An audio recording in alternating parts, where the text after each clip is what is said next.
My name is Louise, and welcome to the Adventures with Yarn podcast.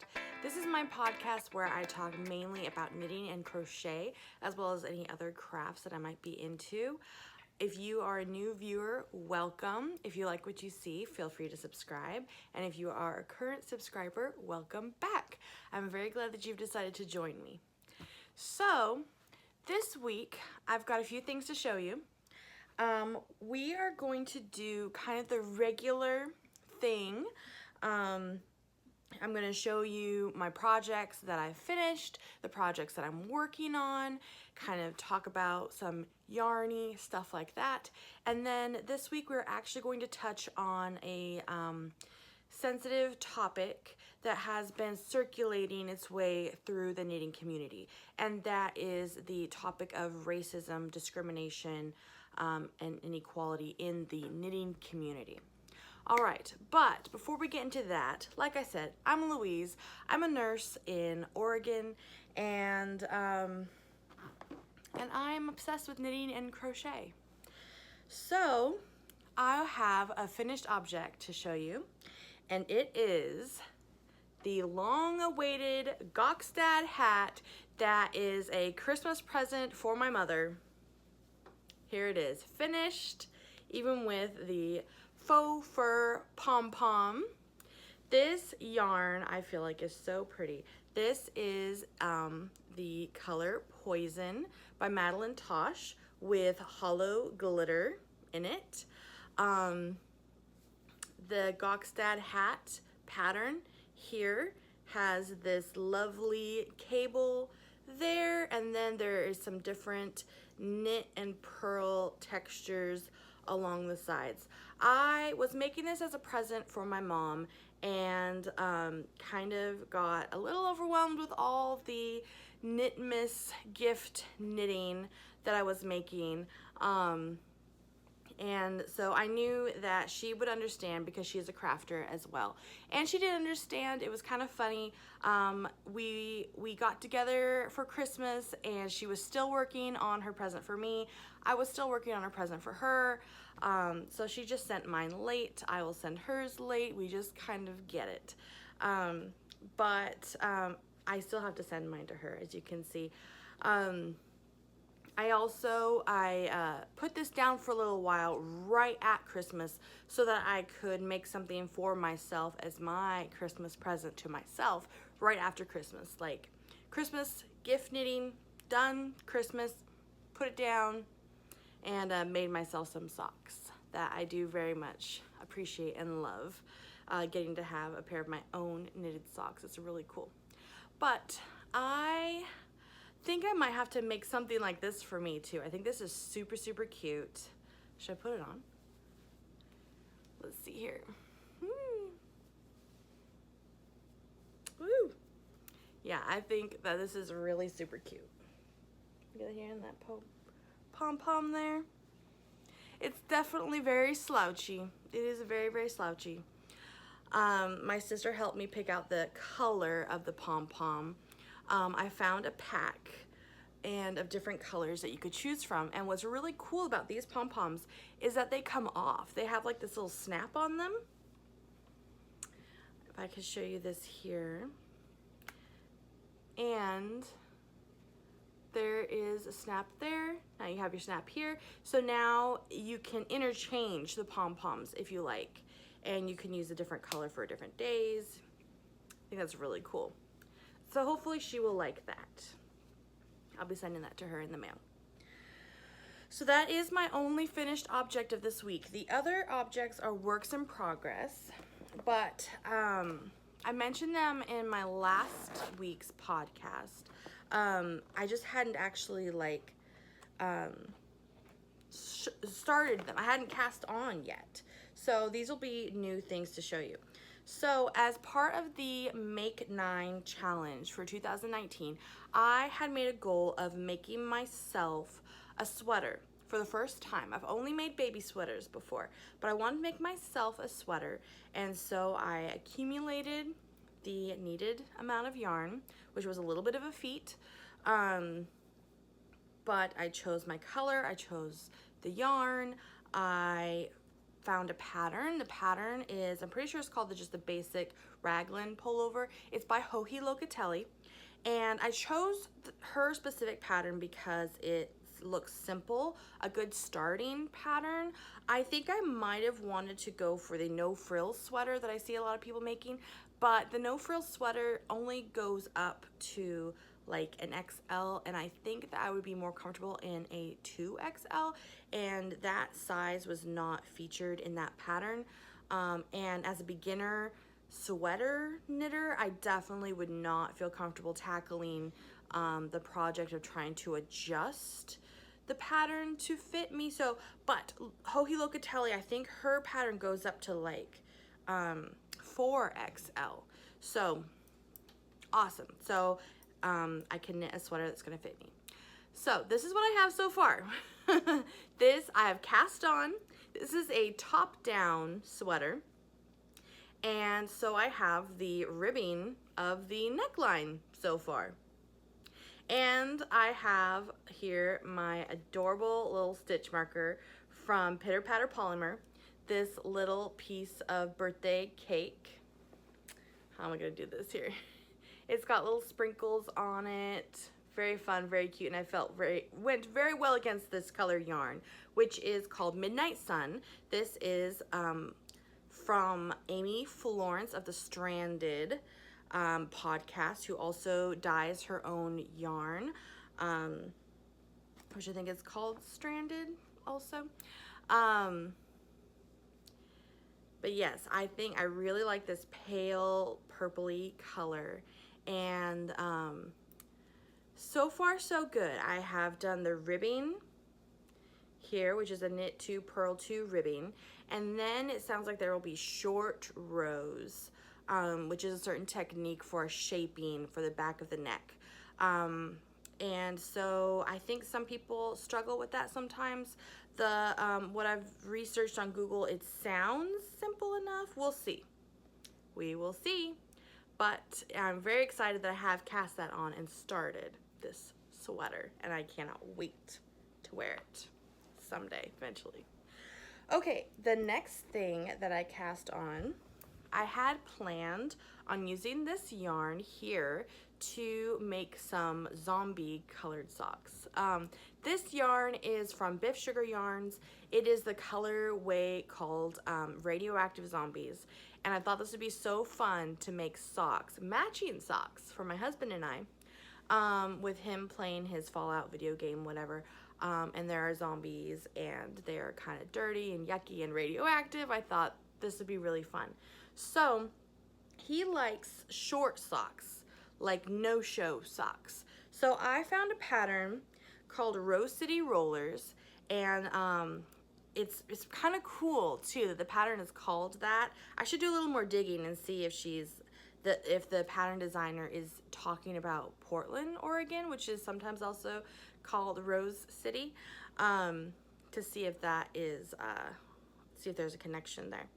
But I have started making these shorty socks, or little roller socks. I know it looks really funny here, but this is basically, this amount right here is basically the cuff of the sock up by the ankle, and it will kind of roll over onto itself. I mean, this is pretty much what happens when you knit a straight like stockinette stitch, which gives that knitted, you know, just that plain, what you would consider that knitted texture. Basically is just knit stitch if you're going in the round. If you don't have like a border of like a ribbing, like that neckline of my sweater I was just showing you, like a knit 2 purl 2, then your fabric will roll on itself. And in this case, I think that is part of the charm of these little roller socks, these little ankle socks. And it's in a funny little position right now because we have the cuff of the ankle kind of rolled on itself, and then the heel. I have finished the heel. So this is what we call the heel flap here. So we have what will be the back of the sock, the heel, and if you can see where it turns, this is the foot of the heel, like underneath, what will be underneath his foot. I think once I get more progress going on, it'll be easier to kind of see and visualize the sock. But you can see like how the color work is panning out.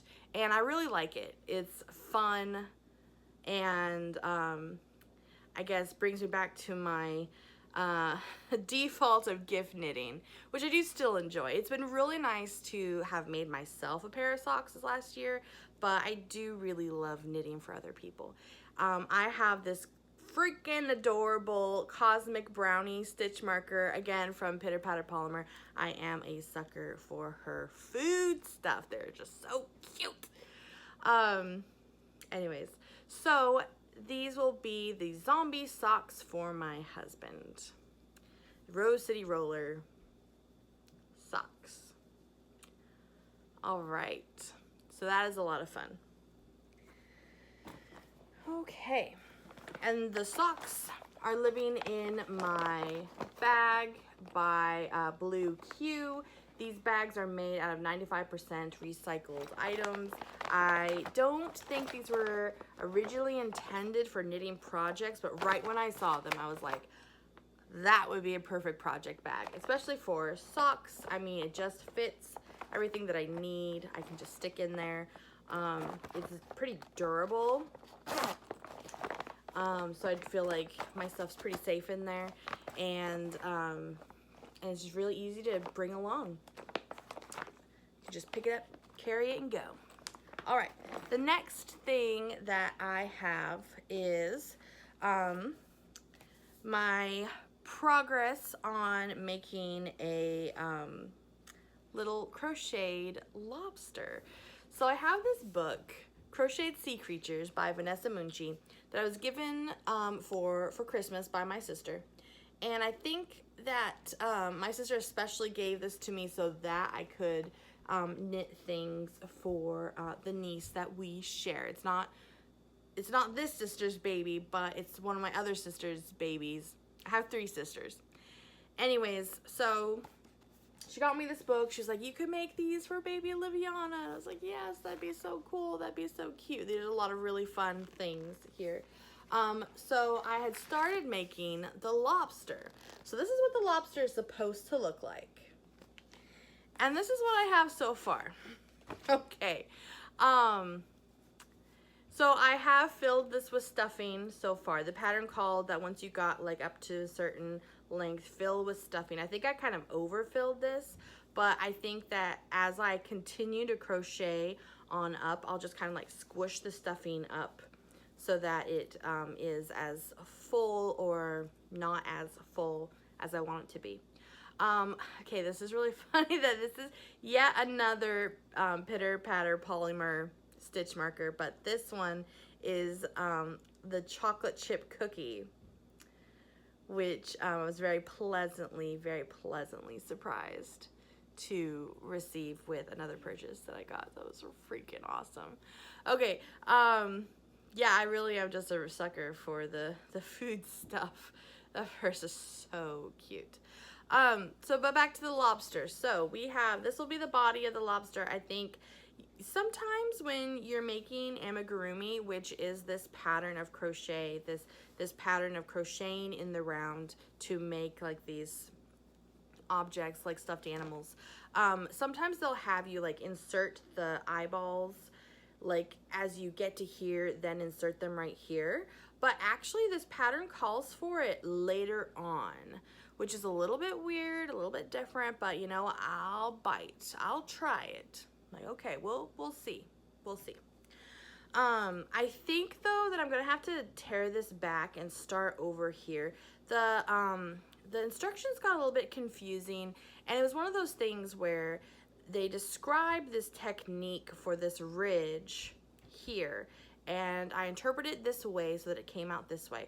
But then once the pattern repeated it in the book, they actually used some different wording, and then I interpreted that to make this type of ridge here. And if you can see, they're not exactly the same. They're not exactly perfect. And last week I was talking about that kind of thing, like if things just don't look perfect, just kind of roll with it, especially if it's something that you're making for yourself or making for someone that you think maybe won't mind or maybe might not notice.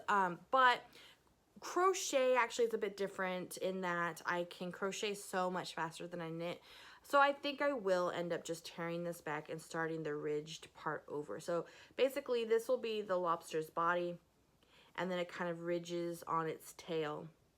And then we'll eventually make and sew on some legs and some pinchers, some antennas in this bright, like cherry red heart yarn, which is perfect for these kinds of things. I know I had a comment from one of my dear friends, Kim, who, yes, she is actually a friend IRL in real life. We went to school together. And she was saying that some of the lingo that I was using was, you know, a little confusing, or she didn't know what I was saying. I mentioned that some of the amigurumi patterns call for DK weight, and she wrote that out. She said, you know, what does that mean? Decay? Like DECAY? Like, no. I should have looked that up, what DK actually stands for. Letters D and the letter K. And that is the type of yarn I'm talking about. The letter D, letter K. DK yarn.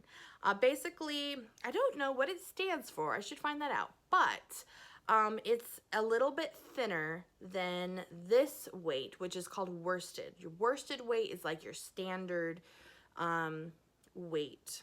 Kind of standard, I say, like most common, kind of what you would find, kind of your bargain yarn like this. But I feel that even though the pattern might call for a thinner yarn, this yarn works just as well, and we can tell because this is stuffed and it's keeping the stuffing in. There's no holes, you can't see through it. The stuffing stays in there, and so it's functional. It's gonna be functional as a little stuffed animal, and that's gonna work. So that is that. Okay, so on to kind of a more tougher topic. So, as the title of this video suggests, I'm going to talk about racism within the knitting community. Is the knitting community racist? Is the knitting community whitewashed? The knitting community itself, I would say, would mainly consist of kind of whatever you make it to be in a way. You could have a knitting community of your friends and family that knit with you, people that you know in person, to get together and knit amongst yourselves and share patterns. And some people are very blessed to have several friends like that they can all get together and do that. You can say that the knitting community could be your local yarn shop, which is sometimes abbreviated LYS, local yarn shop. And a lot of local yarn shops, they host knitting nights or classes. You could also call a knitting community, you know, the online knitting community. There are other vloggers like me that do this kind of thing, and, you know, and you get to meet people at yarn festivals, or so it seems, so it appears. There's also a very large knitting community online, like on Instagram. You can just kind of follow hashtags like Yarn Addict or Knitters of Instagram, those kinds of things, and you can find all kinds of people who make beautiful, beautiful things, and you can comment on what other people are making, show what you're making, which is mainly what I use my Instagram for. I basically show most of the things that I'm crafting on, and use that as a way to kind of connect with other people who enjoy crafting and knitting and crochet also. So on Instagram, I started noticing that there was a lot of buzz about racism and diversity within the knitting community. And you may have heard of this.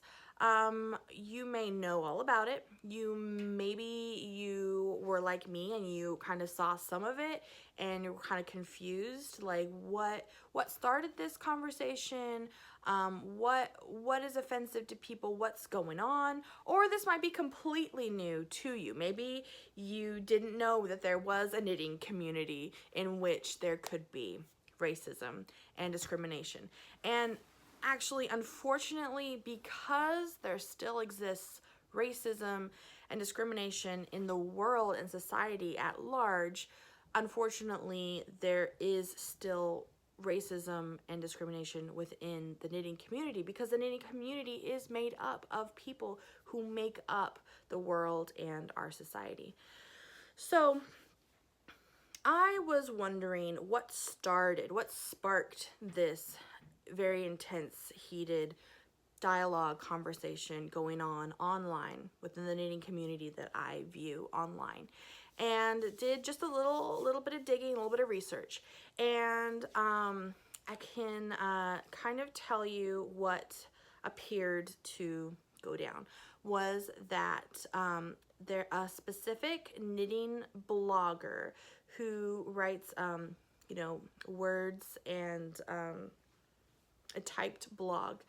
Her name is Karen Templar. On January 7th, she wrote a blog and she spoke about her New Year's resolutions, and she spoke about how she wanted to travel more and how she wanted to kind of expand upon her life. She said that she wanted to live a year in color and that she wanted to be more colorful. She wanted to say yes to more things. She wanted to travel more. She wrote her blog about that. And in reading that blog, which is still online, it does not appear that her intentions were to hurt anybody. I don't think her intentions were to be offensive or to hurt people. But certain people were offended by how she worded things and in the ways in which she said things. And they brought that to her attention. In particularly, a Instagrammer called The Color Mustard did a really good job of really kind of screenshotting the text from the blog, underlining and showing exactly what was found to be offensive, and then typing, imposing text also on those screenshots to say why. Some of the things that were found to be offensive were that, like, Karen Templar, she was blogging and saying how in the past she was really intimidated to travel to India, and that she found it daunting and foreign, and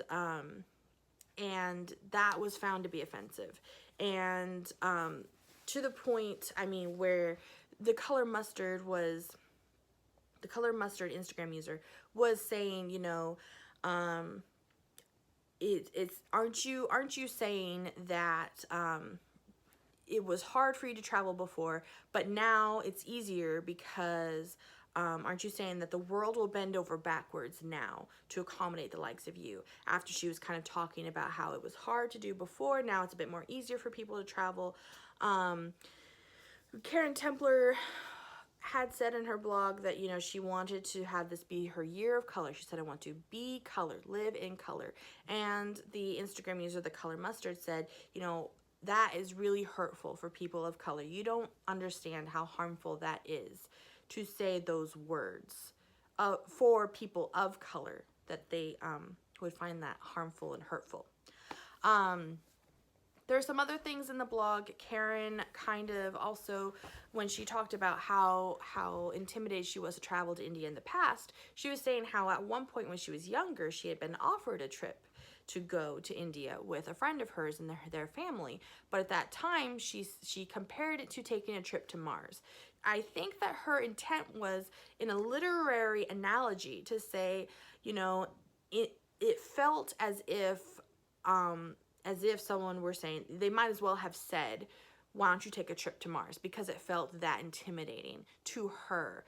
But that was interpreted to be offensive, as in saying, why are you comparing a trip to India to a trip to Mars? Are you comparing the people that live in India to as if like aliens, like literal aliens that live on Mars? The color mustard, I mean, I feel that maybe that there definitely is good. It's good to point out to someone that even if they're unintentional, that their words can be hurtful. But from looking at it from my perspective reading this, it did kind of seem that this Instagram user, the color mustard, went a bit too far. She not only did she point out what could be hurtful, but she then made pretty hurtful comments on the rest of the blog, which like I said, it didn't appear to be intentionally hurtful, though it was, which you cannot discredit. You cannot discredit hurting someone even if it was an accident. You still hurt someone. The fact that it hurt them still matters, and you do need to take responsibility for that. And you can apologize to someone. I'm sorry that I hurt you. That was not my intention, but it still needs to be said that you are sorry because it did hurt them. And you cannot discount anyone's feelings. If anyone is hurt or offended, you cannot discredit how they feel. But to the point where the color mustard then goes on to make comments about other parts of the blogs saying, what is this? This looks like Eat, Pray, Love fan fiction.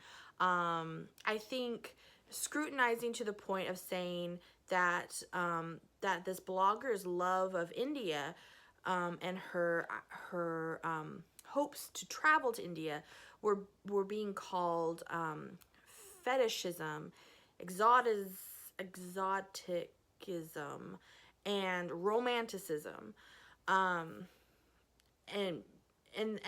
calling this blogger's love of the literature and history of that country those things. I think that just is a bit it's if you're going to put under someone under that much scrutiny, I mean, you can scrutinize other things to be, I mean, you can take things so far from what they, really maybe meant to be.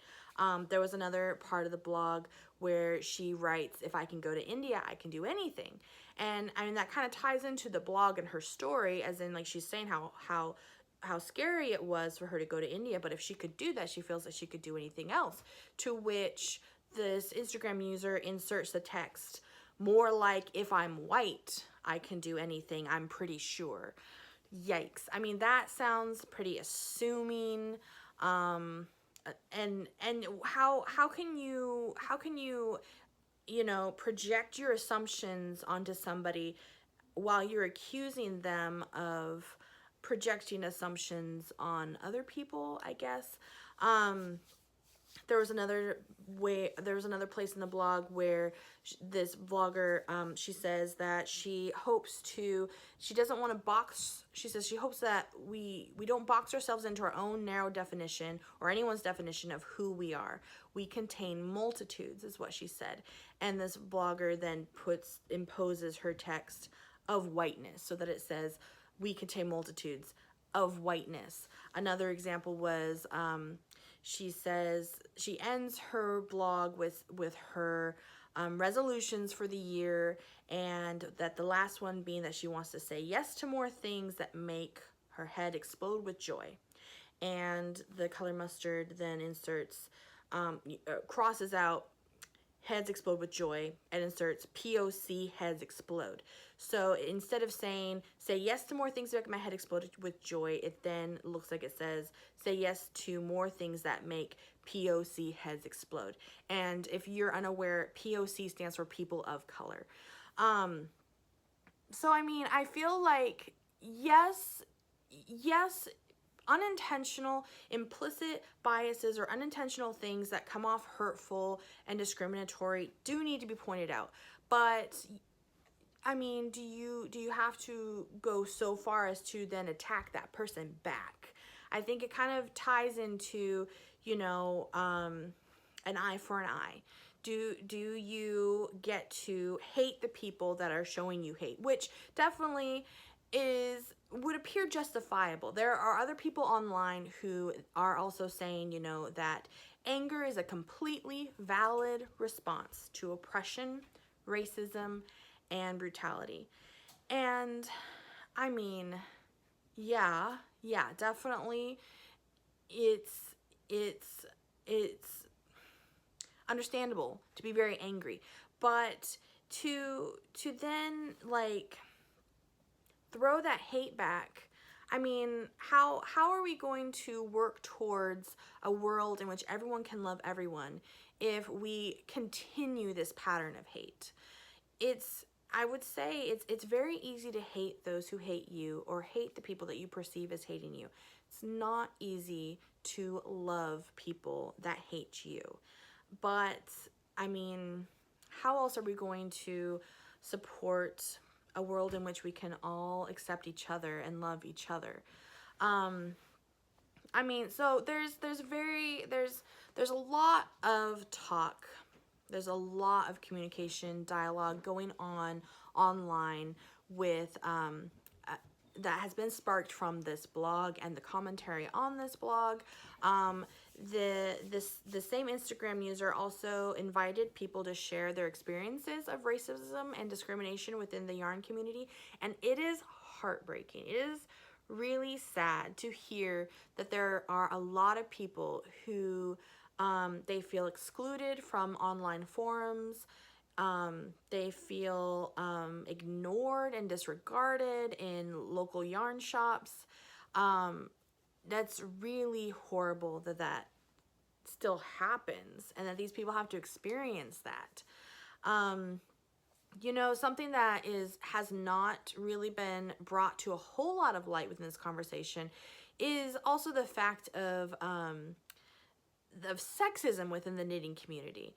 I would say the knitting community comprises up mostly of women, and you're hearing all these stories of all these people of color. I would venture to say there's probably many men who also do not feel welcome or accepted within the knitting community. Actually, just this morning, I was kind of going over my plans and what I'm doing with my husband, and he mentioned to me that he has actually been asked to like move in a yarn store. And I never stopped to think about his point of view of things. And I mean, really, how do these people know that he's not going to buy yarn, that he's not going to knit, or that he's not going to drop a ton of money to buy me yarn? He was telling me his experience. He's like, I'm always ignored in a yarn shop, and I've even been asked to move so that other people, like, that he was like perusing some yarn, looking at some yarn while I was looking at yarn, and he's been like asked by yarn store employees to move. I mean, so there is a lot of this conversation going on, a lot. I just think some of it goes too far with the scrutiny, though. I think that if you are willing to go so far and scrutinize so hard and analyze every little thing, you kind of need to be able to handle scrutiny also and examine your own actions as well. Yes, we can be upset that other people are being perceived and as racist, and we can be upset that racism exists, but we need to stop that pattern of hate. An example kind of this scrutiny is a California state senator this last week was announcing on the news that they are going to ban male, female, gender pronouns in, I think it's in state hearings. And instead that they need to refer to everyone with the they pronoun. And she was in this, press conference talking about this. And she in the same instance where she's telling everyone that these pronouns are now banned, she then goes on to say, you know, oh, my grammar teacher would have had a heart attack that we're using these pronouns they, but I guess she's long gone and I won't be hearing from her.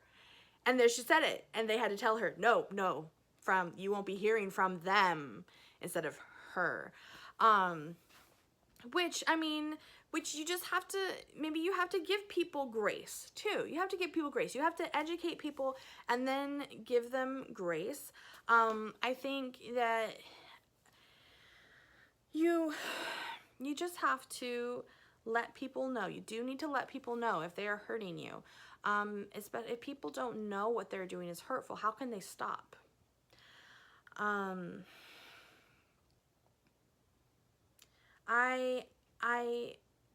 I get the pleasure of working as a nurse. I get to work with a very large variety of people. I get to work with all kinds of people.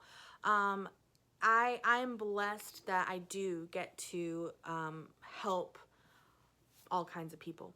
I have had the pleasure of being able to help people of all different colors, religions, sexuality, people that don't speak the same language as me, people who don't look like me, people who are criminals, people who have killed people, people who are drug addicts. I've actually almost been stuck by a dirty needle that someone was hiding on their person, doing my job as a nurse. I have been able to help people who are morbidly obese to the point where they cannot function in life, like they can't walk because they are so obese. Everyone matters. Everyone is still a person. Inside, we are the same. Inside, we are all people. We all deserve love. I feel like within this conversation that sometimes a lot of people may be discounted because they maybe are white. And so what they have to say is totally discredited because they don't understand what it's like to be discriminated against based on color. But, you know, what I can tell you is that I have felt the hurt before of being made to feel less than.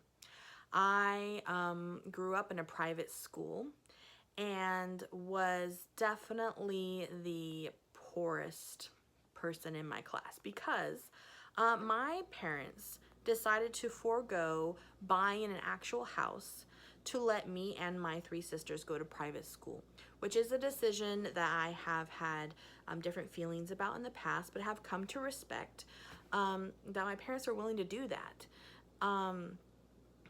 But in so doing, we lived in a mobile home or a trailer park. And so I was an overweight child, like I said, one of the most poorest in my class that I know of. I don't think anyone in my class in elementary school or middle school lived in a mobile home. I mean, I'm like 98% certain because it was a fairly small class, maybe of like 25 people. Everyone knew each other. But I definitely was made to feel less than many times. And you know, not to try to compare that with anything either, but just to try to put that out there that's hurtful, and no one deserves that. No one deserves to ever be made to feel less than based on their color, their ethnicity, their size, their religion, their sexuality, or their social economic status. Maybe one day we can live in a world where everyone can be respectful and caring to each other and respect what everyone has to say, respect everyone's opinions, and learn to live peacefully with everyone. But in the meantime, we can appreciate this conversation that's happening. There's a lot of attention drawn to designers that are POC, people of color.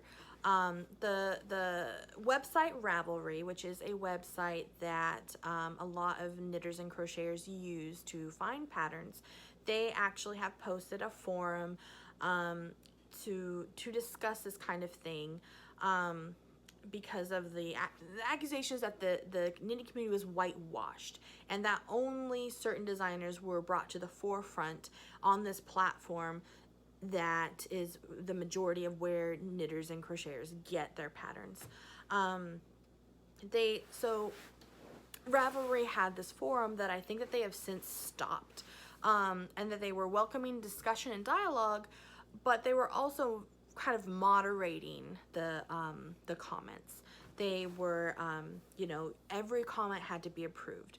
So it's kind of, unfortunately, it's hard to determine if we are hearing everyone's voice, because maybe some people are not having their comments posted based on, cursing or what, I don't know, someone else is moderating it.